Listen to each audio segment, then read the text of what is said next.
Hello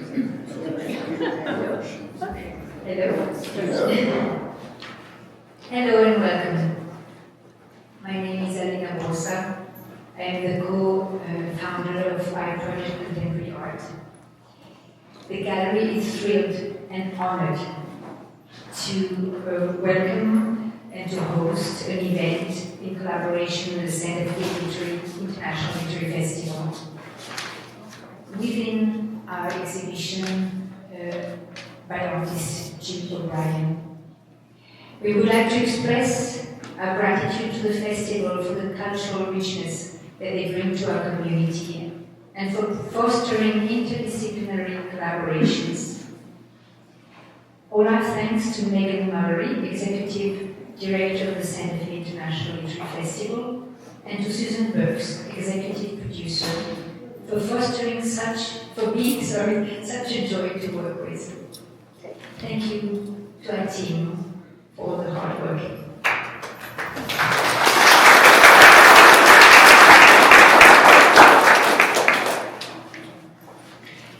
And of course, a very special thank you to our guests, writer Laura Paskus, poet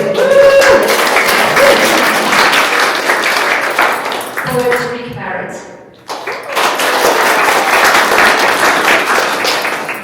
and visual artist Jill O'Brien,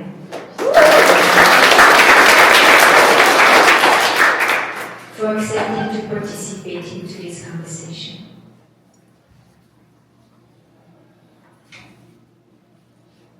Laura Paskus, welcome. Laura is an acclaimed environmental journalist and author of the book At the Precipice, New Mexico's Changing Climate. Laura reports on the most pressing environmental issues of our time, including climate change, water use, and industrial pollution. Pulitzer Prize winner Elizabeth Colbert described At the Precipice as deeply reported and vividly written, and an important contribution to the literature of our reckless time. For 8 seasons, Laura hosted and produced the New Mexico PBS series Our Land, New Mexico's Environmental Past, Present, and Future. She also edited the essay and poetry collection Water Bodies, Love Letters to the Most Abundant Substance on Earth. Laura teaches journalism and communications at the University of New Mexico and is working on a new project about the future of the New Mexico's rivers.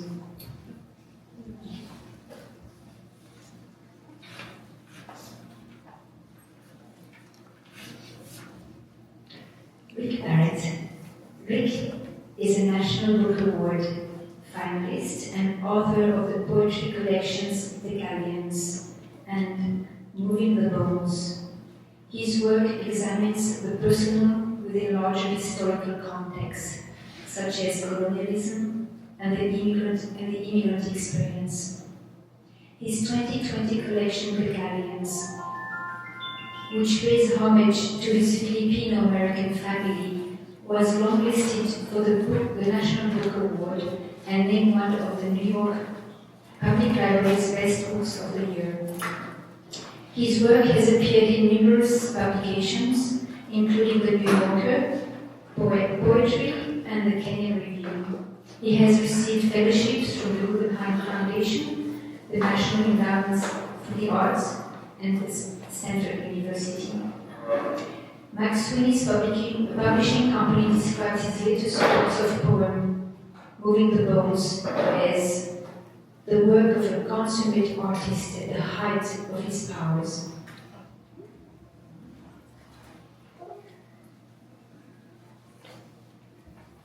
Jill O'Brien. Jill is the artist whose work surround us right now. She divides her time between New York City and New Mexico.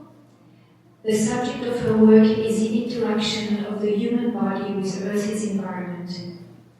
Early on, she discovered that she sees through touch, touching the air with breath, touching the land by lying down on it, touching the moon by meditating beneath it. She transformed these dynamic elemental interactions into drawings, sculptures, collages, paintings, and installations.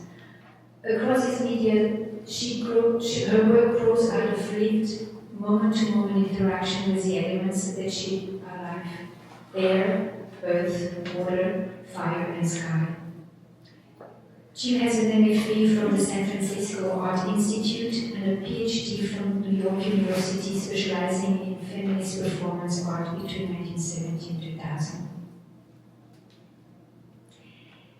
Jill will lead the conversation today.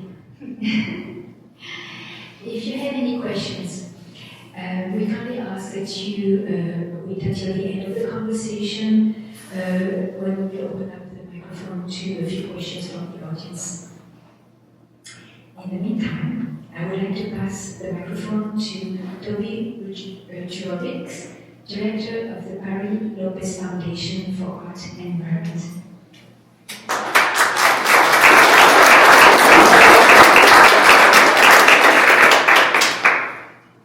Can you all hear me? Yeah. Great. I'm not great with the microphone.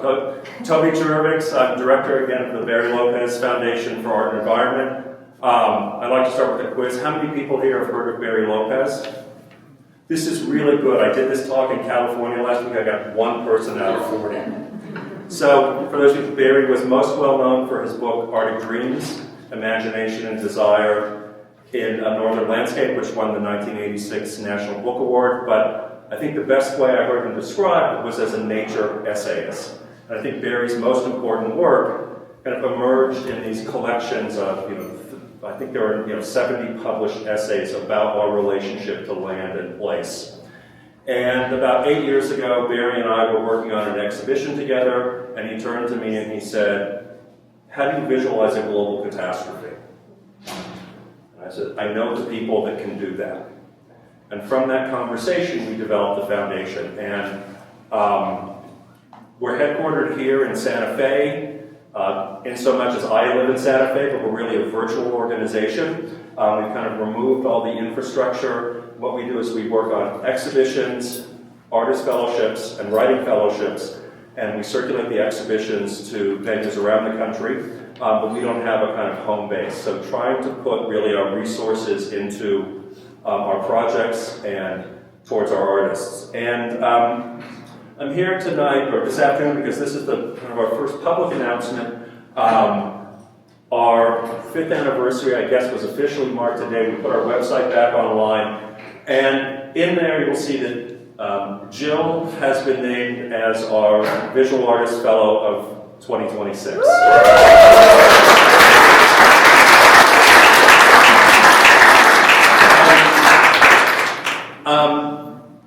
Before I started the foundation, I was a curator for 30 years. And I can count on one hand, there were times that you come upon somebody's work and it just kind of viscerally grabs you. And 2 years ago, I was visiting Jill and Charles, and I saw these drawings off in the, around the corner in the studio. And at first I thought, there are these giant photographs of the Colorado Plateau. And I got closer and realized, oh no, these were drawings. And I think maybe I asked if I could take some iPhone pictures. And I sat there and I looked at them for the next 10 months. I came back to visit, and I just wanted to make sure that, this is exactly what I remembered. And it was, and I think I said, you wanna be one of our artist fellows? And you said, yeah, that was the conversation. But one of the things, and Laura, you said this to me just earlier, you said, talking to Barry, he gave you permission to kind of love the landscape. And running an art and environment foundation right now could be a really depressing moment. And one of the things we don't do is create this kind of litany of everything that's wrong. Number one, we know it, and number two, it hasn't been effective. What's really important is how we can kind of celebrate what this connection is to place and how it's meaningful to all of us. And what I'm thrilled that we're working with Jill. And I look at her work as one of the cornerstones of what we see as a kind of ongoing project to document this moment on the planet how we responded to it. And you know, as a colleague said, in 10 years you won't be able to tell this story again. So you're really one of the foundational people for us, and we're really pleased to be working with you. Thank you.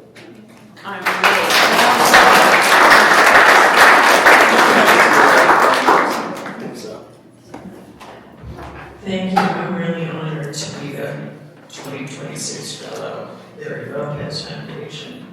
And actually, with that little introduction, we can move into the talk. So, I first of all, it's incredible to be up here with these two amazing writers. And when I learned we were doing this, I took a deep dive into their work, and got very excited about it. And so I think I'll start with Rick, and then we'll move to Laura to try to get a three-way conversation going here. One of the things that I was really struck with reading Rick's poetry was this incredibly acute attention to what I would call as an artist's scale, but what he calls in one of his poems, foreground and context. So there's this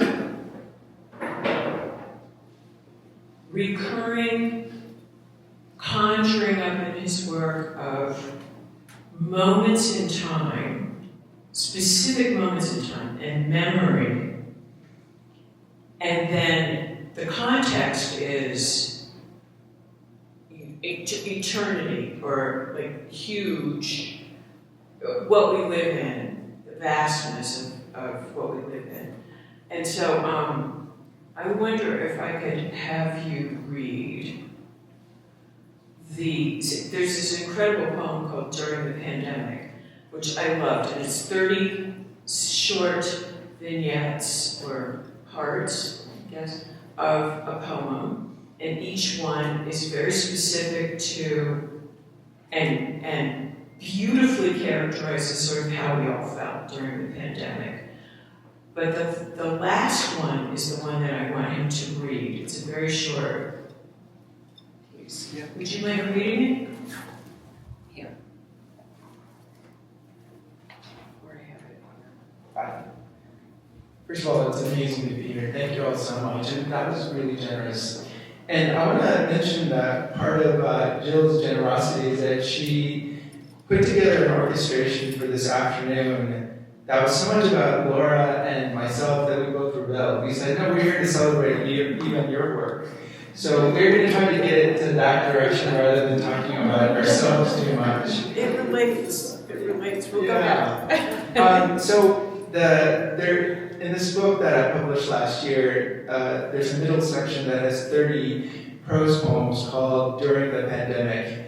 And these are poems that I wrote in March of 2020, so very early in the pandemic. And I'm going to read the very last one of these poems. During the pandemic, I had days when I felt I was by myself on a shore drained of the tide, dragging a stick across miles of wet sand. There were also days when I was a boy again, sliding down a snowy hill in a flattened cardboard box. And there were days when I remembered the teacher who made us memorize a poem each week.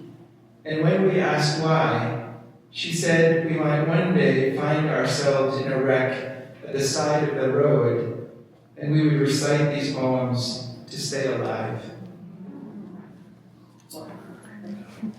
So that I just found that so happy. I can hardly not cry right now when I read that. And I wonder if you could talk a little bit more about this concept of having poetry to stay alive. So I immediately thought of Primo Levi, who wrote about reciting Dante when he was in Auschwitz, and that brought this sense of humanity back to not only him, but the people that he would recite it to. And that he actually attributed that to staying alive. So that's the kind of the concept that I want to get to with this scale. I've brought into this conversation this vast scale relationship, and also the notion that in the midst of catastrophe, what role does art play? I mean, can art actually save us? You know?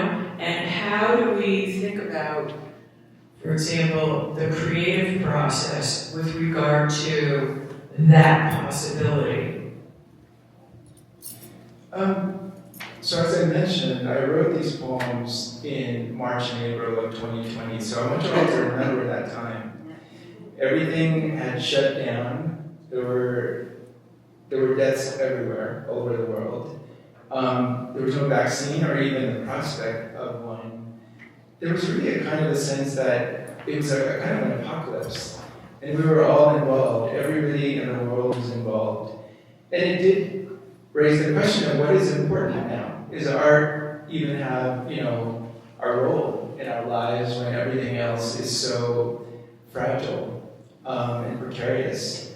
And these poems that I wrote, they all started in the notes app of my phone.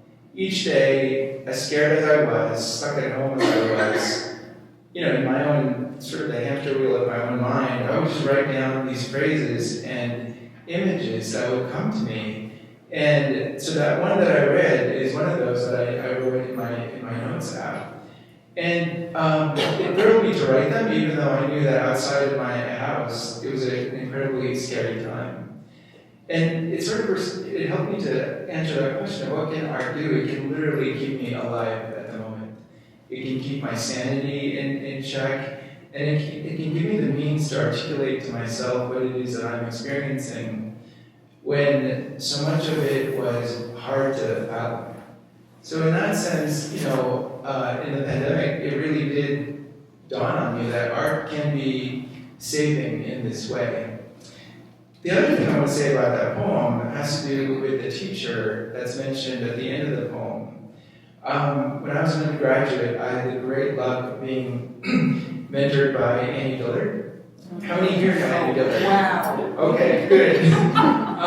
So I was a student of hers for 4 years, and with every class that I took with her, she would teach one class a year, 10 handpicked students, all of them writing different genres. But one thing that all the students had to do every week was they had to memorize a poem a week. And this is Annie Dillard, you don't question that. So we did it. But at some point, during one of the classes that I took, one of the students got very annoyed with this weekly task and just raised his hand and asked her, "Why are we having to memorize these poems?" Without a pause, she said, "Well, one of these days, you're going to find yourself in a wreck at the side of the road, and you're going to recite these poems to yourself while you're waiting for the jaws of life." And then she just moved on to the next point. Didn't invite any questions or, rebuffs to that claim. And it was an amazing moment because, she had not told us why we were doing this, but it made sense. And I will say, just as a kind of a coda, I had a slip disc a few years later and I had to get an MRI. How many of you have had an MRI? It is one of the scariest things. And I was in there just a few minutes, and then this thing came to my mind. I'm like, the poems. And I started reciting these poems. I was like, oh yeah, I can relax. I have these poems in my head. So good. That is so beautiful. Can you also talk about your creative process a little bit? Because I think anyway, and then I'll talk a little bit about that. So much of my creative process is really just noticing what I notice. I mean, if all of us went outside right now for 5 minutes and I asked you all to write down 5 things that you notice out in the world as we're all wandering around, and we all came back and shared, each of us would have 5 different things, yes? And so it becomes, for me, a kind of an inquiry into why did I notice those things, or why did I notice this thing on a particular day, or why did I notice this bit of conversation, or why did this piece of reading, why did it get stuck in my head? And it becomes a kind of a spark point for thinking further into what my interiority is obsessing about. Because it's a kind of a tip of the iceberg to kind of notice that, there's a Coke can at the side of the road. It's red and somehow so visually stunning. But I know that that visual thing is related to something else that's maybe more metaphysical going on in myself. And the writing of the poem or whatever it is that I'm writing, even if it's just a journal entry, it's a way of inquiring into why did you notice that thing in particular today. So that's a little bit about the process. Yeah, I love the Coke can and then going straight into something more metaphysical. That's exactly my process, which is really focusing on the moment. So, like for example, when I make these breath drawings, it's not a traditional kind of meditation. I am really interested in actually feeling the air come into my lungs and feeling it go out again. And for me, what the focus is an interaction with the environment. That's the point. And so this concept of repetition, which just really quickly to explain what I mean, repetition, if Kierkegaard wrote a whole thing on repetition, and for him, repetition is a going forward, and whereas recollection is a remembering. So my work is really about going forward. And the way he meant it is repetition is, first of all, you can't ever repeat anything. So repetition has this tension, the concept has this tension in it that it's impossible. But repetition for him was a renewing. So every breath is a renewal, or every step forward is a renewal, and it's a looking forward. So when I'm doing these drawings, it's every moment, but then there are also circles, which are symbols of cycles, eternity. If you go into Buddhism, it holds nothingness, it holds everything, eternity. So most of these have a point in the center, there's a geometry in them, and so the point, which is that which has no part, which is also infinity, right? Going out into a circle, which represents that. So it's a gathering together of moments that create something bigger than just one moment. So, which is how I'm relating to Rick's poetry so profoundly, which is, one moment, and then. When we were emailing, a moment of serendipity came up for me in the sense that you mentioned Kierkegaard, who I've been rereading a lot lately, and I'm wondering about your sense of repetition and how that's related to ritual, because you haven't used that word, but I'm wondering if those are synonymous for you. But also I came across, and I was going to share it with you, but I forgot, but Kierkegaard was defining the spirit for himself. And he said, spirit is living in infinity, meaning that the sense of being finite as a human, understanding how that's situated in, if that's the foreground, the background or the context is infinity. And so for him, that's sort of that zone between the finiteness of the human and infinity and the cosmic, that's what living in the spirit is. And that resonated so much with me in terms of your work, because so much of your work is about encountering sort of the encounter of the finite body, whether through breath or the length of the body, with things that are sort of like, big and cosmic and infinitesimal. How does that seem to you? Big and cosmic and infinitesimal, but also, breath is life. I mean, we're all breathing all the time. So it's also a focusing of attention on something that's already happening, right? But that also has a universal quality. During the pandemic, I did a couple of billboards, and one of them was to breathe a billion breaths. You must live 97 years. Okay, I'm not going to remember this, but it was to breathe a billion breaths. You must live 97 years, 120 days, 37 hours, 3 minutes, 27 seconds, something like that. I can't remember the exact numbers. And then another one was 7.8 billion of us all breathing at right this moment, right? And so there was this real focus on, it's an obvious universal, but if you focus attention on it, you can create something else with it. To answer your question about ritual, that is not a word that I think of my work. I mean, I do have rituals in my studio, but I think of ritual as a community participation. So as my own, I never use it. I've never even thought about that with words in my work. Which is interesting that you ask it though.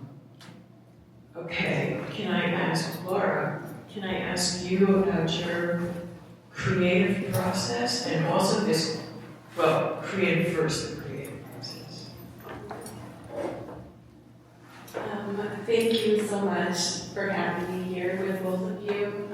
I feel honored, and I love seeing familiar faces here today, so thanks everybody for coming out. My creative process is consistently changing these days. As a journalist, I've worked across media, and kind of the way I decided on stories would be, I'm curious about this thing, I'm going to find out who has the answers, and I'm going to interview them and put a story together. Television was another way of doing things. The project that I'm working on right now is really different from that, and I have questions for both of you about this. And the current project I'm working on is focusing more on what our waters and the more than human world, what they're telling us right now. And so I'm hopeful to be a reliable listener and a reliable translator, but I'm also very conscious of the fact that, I'm somebody my whole career of journalism has been covering New Mexico's water landscapes and communities, but I'm not from here. I am a colonized, and I'm very conscious of that in my work and in my language. And so I'm shifting really away from listening as much to human voices to trying to listen to the more than human voices. I'm also like, I'm still a colonizer, and how do I make sure that I'm listening to the best of my ability and telling stories that need to be heard from the earth and the more than human world. So my process is basically having questions, being outside as much as possible, because being an environmental journalist is a scam. You go outside and spend all your time outside that you can. So reporting, listening, and then trying to be an accurate and honest and loving narrator for readers or listeners. So can I ask my question to the two of you? So I feel as though both of you have work where you are listening to the more than human world. You're listening to the earth. Some of your poems, even like this one on gardens, really resonated with me. And so I'm curious for both of you in listening to the earth and doing the work that you do, how do you trust yourself as an emissary between the earth, the more than human world, and your viewers, listeners, readers? That's a really hard question. That was a hard question. I think it goes back to what I said about noticing what I notice. And that, I think that it's also a practice of maybe attunement. And what are the things that are converging on the thing that I noticed? That also, I have this, I teach creative writing at the college level, and one of the things that I do with my creative writing students is to talk to them about doing something that I call a prepositional exercise. Because many of us, especially writers, have things that are very difficult for us to write about. Whether they're traumas or experiences or subjects that are very challenging. It's like looking at the sun. And so I ask my students that if you can't look at something head on, what is beside the thing that you can't look at? What is behind the thing that you can't look at, or above it, or below it? You see all the sort of like the reference points around that center that can't be gazed upon for whatever reason. And that sort of that mindfulness of enlarging the aperture, that to me is a kind of an important part of the listening and the looking and the thinking. That to just sort of widen your scope so that, in fact, you are, in a way, forced to see, acknowledge, honor the things that are all around the thing that is in front of you. Because many of us tend to sort of live in a very focused sort of transactional space in the day-to-day. And I think that entering into an art practice where a different kind of vigilance or listening or acknowledging is taking place is all about widening that aperture. I love this notion that Robert Frost has where he says that the most beautiful sort of dynamic in nature is not about sort of progress or even repetition. It is about opening and expansion. The opening of the eye, the opening of the hand, the opening of the heart. So I love that sense that it's not sort of like an onward motion, it's a kind of a widening out. I feel like I veered away from your question, but it was a hard question. So I liked what you said. So I loved what you said. Okay, so interesting. To me, the creative process and, well, I've got so many things I want to respond to, but anyway, the creative process when I'm in my studio, it's interesting that you talk about opening the aperture, because frequently I'll be working and a process isn't happening, it's just not coming together. And then I have this sense that there's something in my peripheral vision, and somehow that is the thing that ends up working. It's like, if I try to go directly to it, I'm overthinking it. It's just not working. And then something really intuitive will come up. And that will be the thing that works. So it's like and with my work, there's a conscious choice to pay attention to breath, to pay attention to the ground. So for example, these big paintings here, they're all done outside on the land. So I am focused, I am hiking, I'm outside, I'm looking for places that this would work, what I'm envisioning. But then, when I put the canvas down on the ground and I start actually working, something else is taking over. I'm collaborating with the land. I'm making a rubbing of the land, and the land is my collaborator.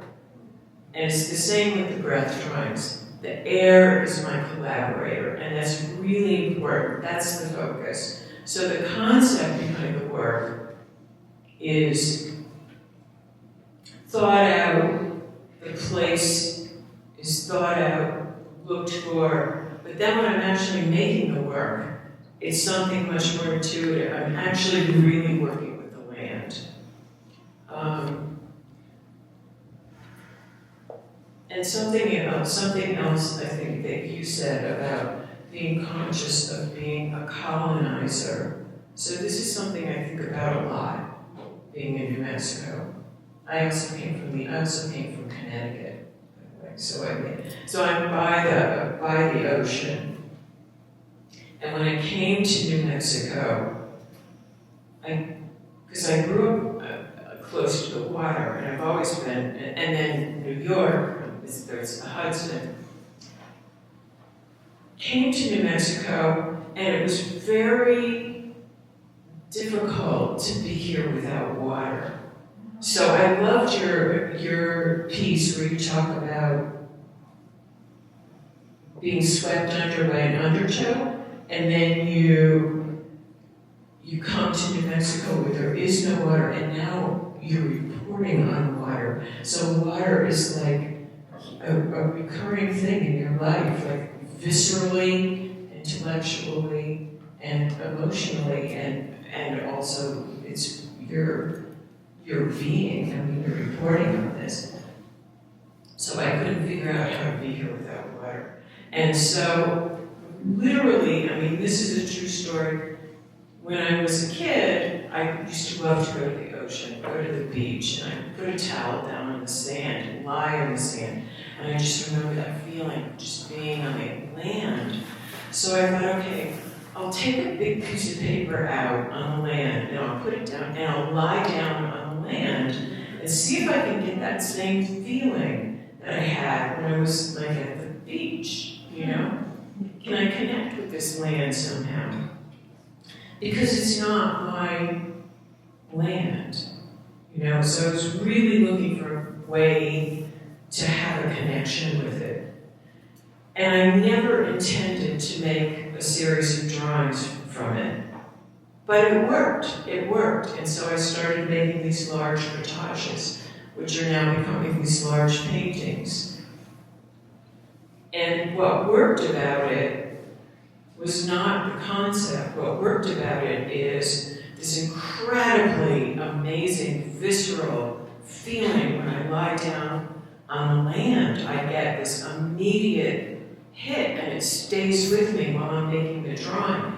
So, and it's the same with the breath drawings. I have trouble meditating, but if I make a breath drawing, I can meditate. You know, I've like incorporated this into my work, and it's because of that focus on the moment and lying down on the ground making these collages. It's the same thing. It's like this touch, focus on the land. Being lying down on the ground, I find exhilarating. And so that's the impetus for making the drawings, making the paintings. It's a true connection. So yeah, I've learned how to connect with the land emotionally, but I'm also hyper-aware that I'm a transplant from somewhere else in New Mexico. And I don't know, I think that it's just really important to be aware of that when you're here. And I'm just hoping that my work carries some resonance from that kind of, from a colonizer, from someone who's here from elsewhere. I wanted to ask you, too, about what, you know, sort of circling back to this concept of, can art save you? You know, I was telling Laura before we started the talk that I ordered her books and I had them and they were sitting on my table.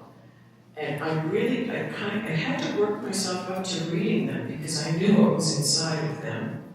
Devastating information about what's happening to this land, specifically in New Mexico. And so I guess my question to you is, do you feel like art has a place in helping to people become more aware of, or, you know, in this crisis with the environment? I think art has a place. I think everything has a place. I think every single person should be paying attention and being in this moment. As someone who sort of chronicles the troubling things that happen in New Mexico, in particular, the thing that always drives my reporting is the drying of the Rio Grande. But there is so, I never want people to write off a river or a place because we have challenged its survival.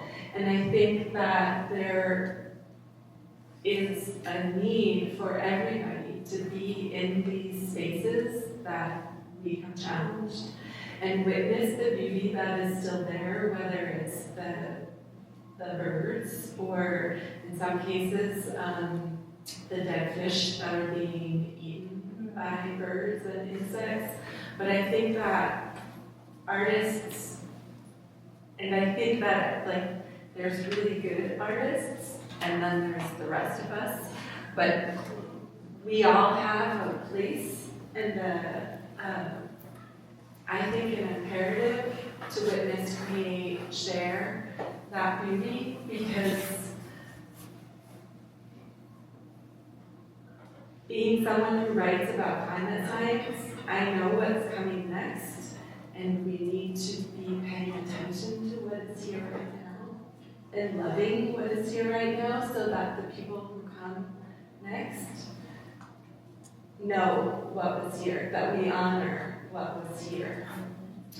So I think that art has a place for sharing that knowledge, for sharing that experience, and for being immersed in what's happening as you're learning, as you're creating, being in this devastating and beautiful moment.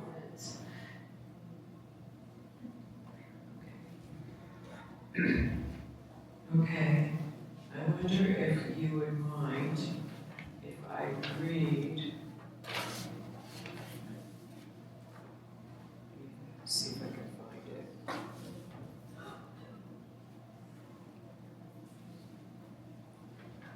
This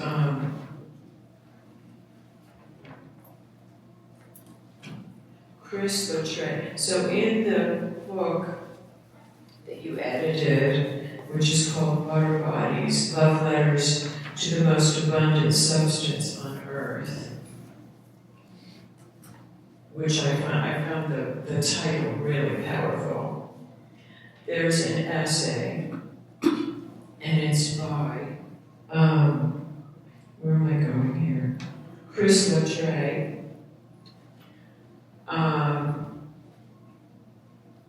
And he writes, I seek to live a life where every footstep becomes a prayer. And then further on, we are made of water. We all emerge from breath. In Ahishainabi worldview, all people result from the moment when our Creator, our great mystery, Kichi Manitou, took a handful of soil from each of the four directions on Mother Earth and placed it in a shell, then breathed through it. What emerged on the other side was the first person. formed entirely of the stuff of soil and water, for what is breath, if not water? It flows in us, fills us, we cannot live without it. It is something we must have every day, and what is more sacred than this?